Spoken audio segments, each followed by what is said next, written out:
Hello, hello, hello. Happy already Wednesday. PPI retail sales. How's everybody doing today? Hey, Patrick, good morning. Sterling with all the news, putting in the PPI numbers. Did you get the retail sales in here, Sterling? Yeah, I saw that SpaceX discusses spinning off Starlink via IPO as soon as 2024. What else do we have? Empire State Manufacturing was a beat, bouncing up above zero. Good morning, Jake. Good morning, Jacob. Good morning, Tony.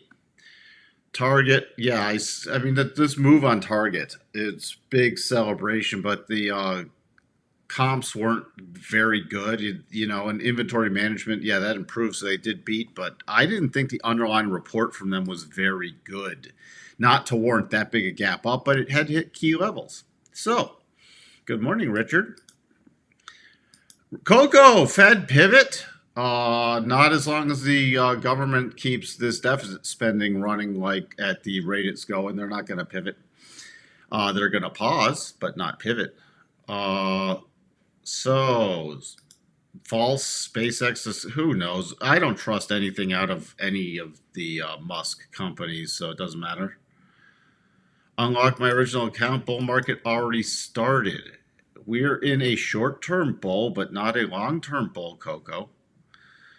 You're welcome, Sterling. And it's not, your account was not locked because of your market position, Coco. It was because you literally came in every day and said, buy the dip, bull market, bull market, bull market. I remember real quick. You disappeared when we were plunging down again. Every time we plunged down, you disappeared. Then when we rally back up, you show up. And you're not around for even any time I put out a potential reversal signal. Remember, it's trading still around a position, but a long-term bull market, would I take anybody's money and invest it for like the next couple years and just walk away? No. No. No. There are tactical trading opportunities. So, and we said, I mean, go look at the podcast. I said I was expecting at least a rally through Thanksgiving. We've got a pretty decent rally. November's incredibly bullish. Just like we talked about September, October, at least through middle of October being on the bearish side, and we had bearish numbers. We little bounce in October, but then we sold off. We made a low. So that's why your account was locked, because you regurgitate. You're not helpful. Sorry to get on a sidetrack there, everyone. So you can keep coming in here with the new account. Maybe I'll unlock the other account at some point, but I just don't want to hear you regurgitating the same old crap by the dip. That's not helpful. All right. So we had the PPI numbers coming in much lower than expected. Consensus 0.1, 0.5. Retail sales did not drop as much. The month-over-month number was expected to come in at 0.3. Negative 0.3K only came in at 0.1. Again, you have some of the retail sales dropping because the student loan repayments coming back in. Also, core PPI coming in better. Empire State beating. Core PPI here year over year coming in about 0.3 better. So you had stronger, but the retail sales is why the market was reversing, because of slightly stronger retail sales. Also, it's incredibly overbought. What else are we coming up? We have Barr speaking at 8:30. We have business inventories at 9.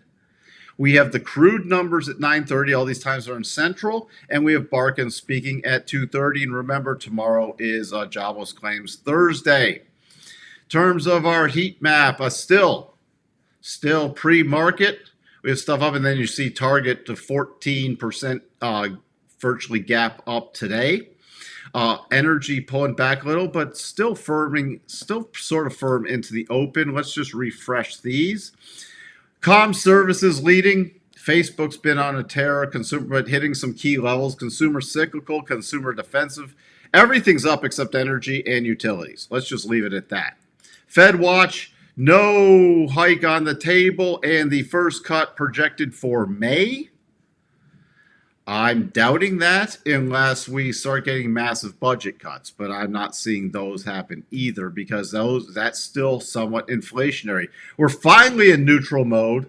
Finally in neutral mode, so that's where we sit. Where else do we have? We again target. We had advanced auto parts, which was a miss on EPS, beat on revenue, but pretty flat. We got Palo Alto and Cisco into the close today, after the close today. So keep an eye on that. And tomorrow morning before the open, we have Walmart and Macy's are the big ones I will be checking. All right. Alrighty. Have not had a yesterday after the CPI beat, a massive update, taking us just beyond the 75% harmonic. Still watching for it to hit the 87.5 after we're back in very overbought at daily cycle tops. Weekly cycles can still run up through next week. I'm at least looking for some kind of pause / pullback, but that's going to be, it's coming into support levels. So this will be, I would not crowd a stop from my perspective too much. Okay. Now, I used the single bar harmonics yesterday. Now with we haven't even had a decent 4-hour pausing bar. We had these little ones, but look, this could be the first 4-hour potential pausing bar. At this point, for levels on the open, I'm just looking at 45.18, about 44.95 into the 4-hour rotation zone. If you want to crowd a little longer, watch about the 12.5 to the bottom of the 1-hour rotation zone.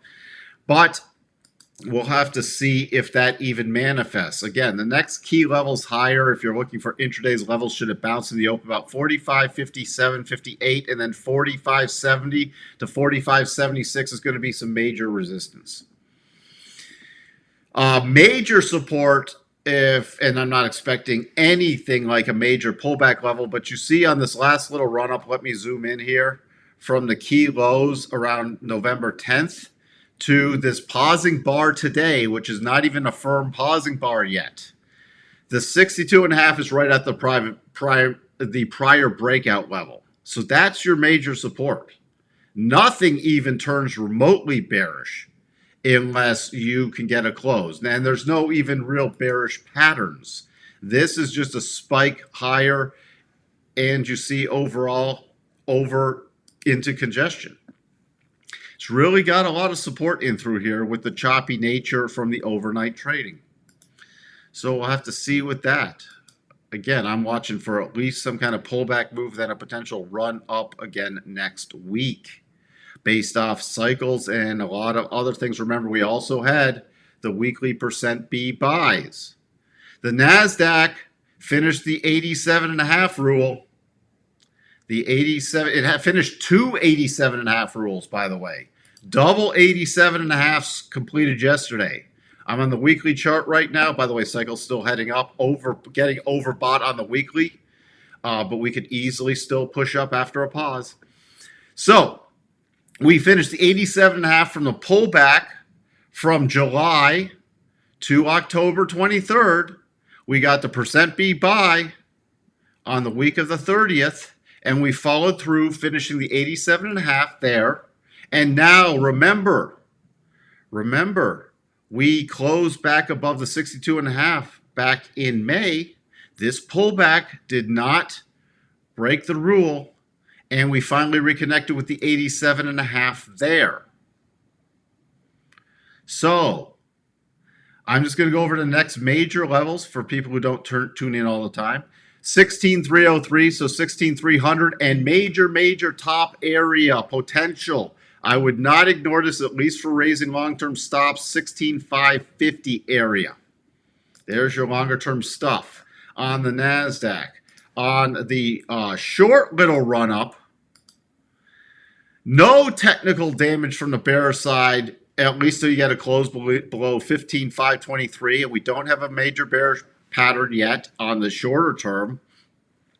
And anything else going into right now would be the key support coming back about 15,865 area with the rising 4-hour rotation zone. should we get that pullback. What else have I missed?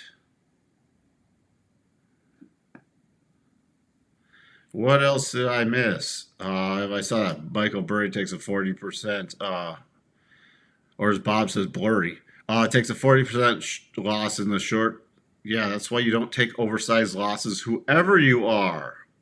Did I say good morning, Royal Palms? Good morning, George. Good morning, Royal Palms. Who else? We should code a Coco indicator. Well, Coco only has one side. It's buy everything. But Coco, you need to give specifics on the dip. You can't just say buy everything because you can have multiple dips. And people could blow out their account. Okay. Dow hit the 75% where we should get a little reaction there in the short term. Not guaranteed. It's why in the short term things I'd be trailing stops. Personally, can't give specific trading advice. I don't know you or your account size or your duration of trades.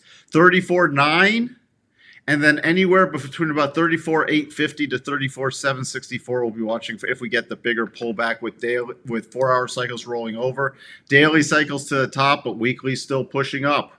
The next key major area on the Dow, the major area, let's see, the next major area, the next minor area is about 35.136, and then we're looking at about 35.280 and then 35.414. The Russell just spiking. This is why also like people are saying, well, your harmonic didn't call the top. I'm not looking to call the tops. I'm looking to call where there's reactions to. So yesterday, so we had the minor reaction at the 12.5. Then look at all the price back and forth at the 25. It gave multiple opportunities to raise stops and or get out of positions, depending on your duration. Coming up close to that 50%. The support level now is coming in about 1770 to 1780. I'll be again looking at the 4-hour rotation zone. VIX, no fear in this market. Even with this little pullback, no fear in the market right now. Sorry about that. So, only paying attention if we close back above 1550 or we break above that intraday. Can I shift overly bearish? Let's see. We got the DAXI. By the way, yes, this is a valid sloppy inverse head and shoulders. Why is it sloppy? Because you see the shoulders are not, you have sort of this double dip shoulder here and then a shorter shoulder here, but I think it still provides decent levels after we hit the 200. So 15,838 area where we're pausing, 16,056, and I would not ignore that area right here. So the first and second targets, and that just reinforces the second target. Key pullback area right now, dropping this back a bit for the key pullback area is about 15.6. The notes. No, this will not be a bigger double. Key support right now coming in right around here, right around the 1810. We drop below it. 108.10, sorry, 107.30, 107.31.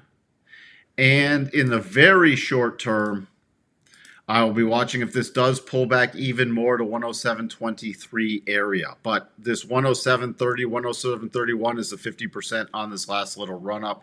The yield, trying to get a little bounce here, still behind the rotation zone. Daily cycles starting to roll over. Weekly cycles get in the bottom area, so we could see a potential bottoming in yields sometime next week. Remember, Thanksgiving shortened trading week next week.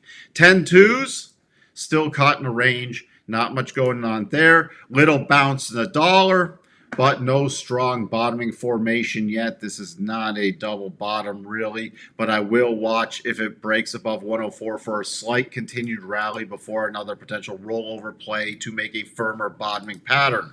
Crude, watching for the pullback. We've had the first reaction in the rotation zone. Now watching for a pullback move. 76.73 is going to be key, but we're entering this key area. I'll watch for minor support. between 77.34 and 76.73. We closed the day before 76.73. I'll be watching for a retest of this low area from the 8th, 9th, and 10th. And we'll go on from there. Gold. Little bounce up. I'm still watching. We're getting closer to daily cycle tops. Weekly cycles are still headed down, so I'm going to be watching for another rollover play and then a stronger bottoming pattern to continue what I'm viewing due to some significant signals, a longer term bullish move up. Silver had that sloppy double coming down. Remember, I said I'd only be looking for these for potential reversal areas, not for shorting into this, coming to the first target and reversing, and now invalidating the rest of the pattern. So pay real close attention on silver if it gets a close above about 23.80. By the way, the five that I follow have now hit the second harmonic after a breakout. This is also a five-way with this being corrective four-wave unfolding Elliott pattern. So I'm going to be watching for a more significant top coming in at some point, but just not yet. Any minor top would be minor for the short term, but we're getting into raw markets again. I mean, everybody, I can't say everybody, the strong majority of people I'm talking to, it's like, hey, no-brainer trade, just buy and hold at least through the beginning of January. No-brainer. Whenever I hear no-brainer trades, just guaranteed just to hold through the end of the year, I get cautious when we start getting consensus. Now, I've agreed November would be strong. We've already seen that. But when it gets no-brainer through the end of the year, I get very, very concerned with a massive consensus. So, still, we could easily push higher on that index. The yen bouncing a little, but nothing yet unless we really take out this 152 area or start breaking below. Sorry, I had the level slightly off. Breaking below 149.19. Euro, watching support back at the 200, 108 to see how that reacts. We've entered the 50 to 62.5. We could easily pull back, get one more push higher before a potential rollover in the euro. The pound, I'm at the euro, but the key support in the pound is back at 123.80. Spiders closing above the 75. Next key level is 50.36, trading pre-market 449.76. On any pullback, would watch yesterday's closing price 448.73. Below there, I'd watch yesterday's open for support 446.32. We start getting below there, you could at least see a partial gap fill. One of the key areas I'd be looking at for the partial gap fill would not be all the way to the gap fill. It would be around 442.75. Above 450.76 to complete the 87.5 rule, we get 453.16. I'd roughly make it 453. And then you still have a gap left behind. We cannot go with a lot of shorter term price action yet because we don't have a significant pausing bar. That's what I'm waiting for, because I don't know if this will be a pausing bar yet. It doesn't look like it's going to be. So, those are the key levels to the upside. All right. By the way, bigger picture, it's going to be a lopsided double potentially. Now, this could take a while, and it never has to trigger, but I'm going to be watching to get really bearish. Not saying this will ever happen. Would be the close below the Monday the 23rd week's lows. It's now in double territory.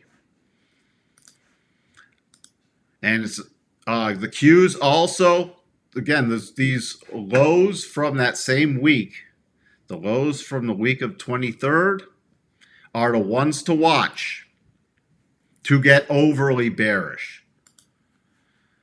All right, and the NAS, the Qs, which is the NAS, it's just for the people who must trade the stocks. 386.96. Next key area is 387.98. Then we have 389.40. And then 393.68. If we start breaking down today, 385.33, Then I focus on yesterday's opening price, 383.70 area, and then it would be 380.80, 380.85. Not even the full gap fill yet.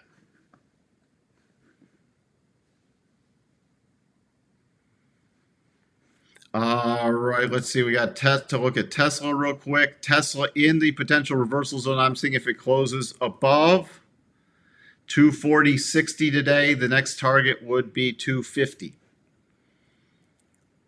Gap up. If we start closing the gap, 237.41, and then the key support 231.50.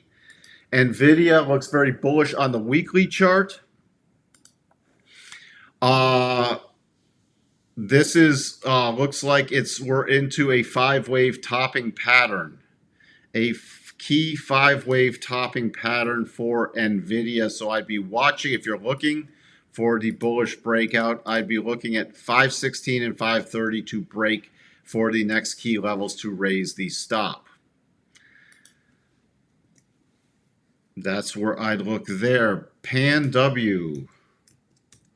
Palo Alto Networks. Again, I covered this in the podcast. The next key levels, should we break higher with earnings, would be 273.94 and 282. So 270 just in front of 274 and then 282. Your key level. If it did gap down, 225.44 is the key closing level. But in the short term, 249 to 250. What else do we have?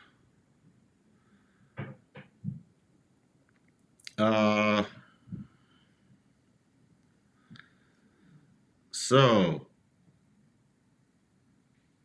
can we take a look at this? I looked at the spiders. Good morning, Chris. So you think Sterling explained the 87.5 rule?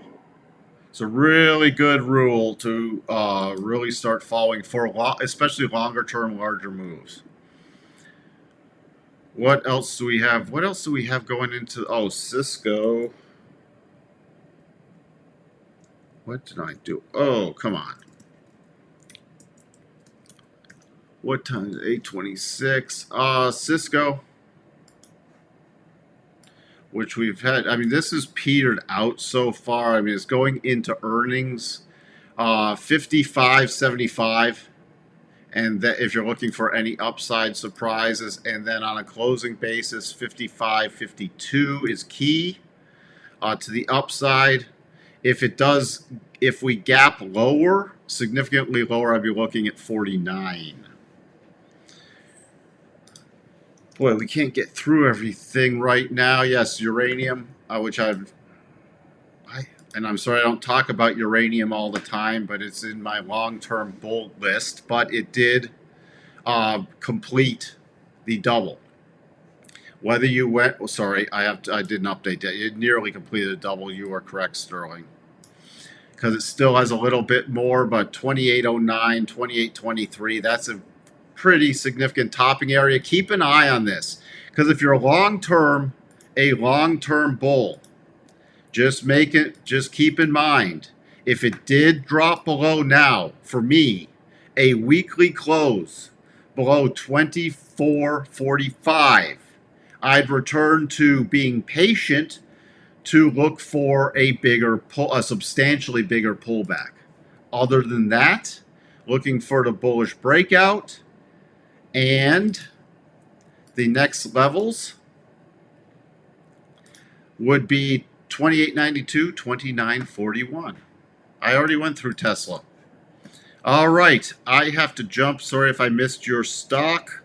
That's where we sit.